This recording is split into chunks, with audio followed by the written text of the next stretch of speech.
Avatars. Avatar the movie was a blockbuster hit, but avatars are animated characters that video gamers use to represent themselves. Now that's a lot of fun when it's just video games, but you know, it's sad when many people today try to represent themselves in a unique, different way because they're not happy with themselves. They see magazines like this, and they say, oh, if only I had hair like this guy, or if only I had lips like this girl, or if only I was more sexy and a hot babe like this one.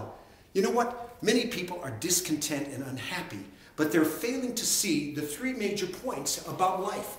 Do you know that the Hebrew Christian Bible tells us three things that are important so that you're not living in some kind of avatar existence where you're projecting somebody that is not really you? You need to be yourself. Number one, there is no universal outward ideal. In other words, there's no person that somehow represents the embodiment of beauty and being handsome. There is nothing. God designed us uniquely different.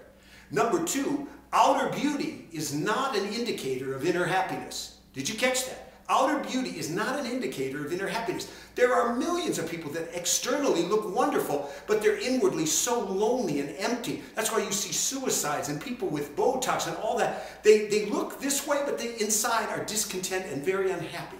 Number three, unchanging characteristics are your unique stamp. Do you hear that?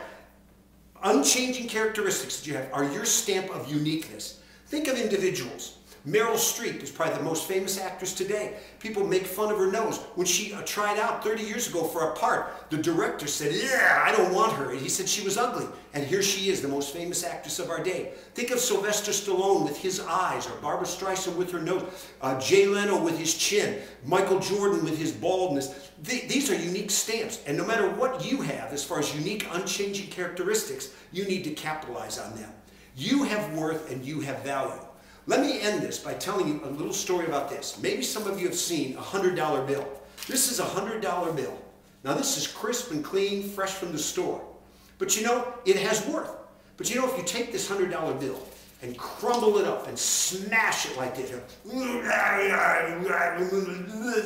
you say, ooh, that's ugly. But you know what? If I said, would you still like this $100 bill? You'd say, you bet I would. Why? Because even though externally it's crushed and kind of dirty and messed up, it still has worth as a $100 bill. The Bible teaches us that God uniquely creates us. And you don't have to be an avatar. You don't have to pretend you're some babe or somebody that is some hunk of a guy. Be yourself. Develop yourself. And then you watch the destiny you'll fulfill will bring honor to God.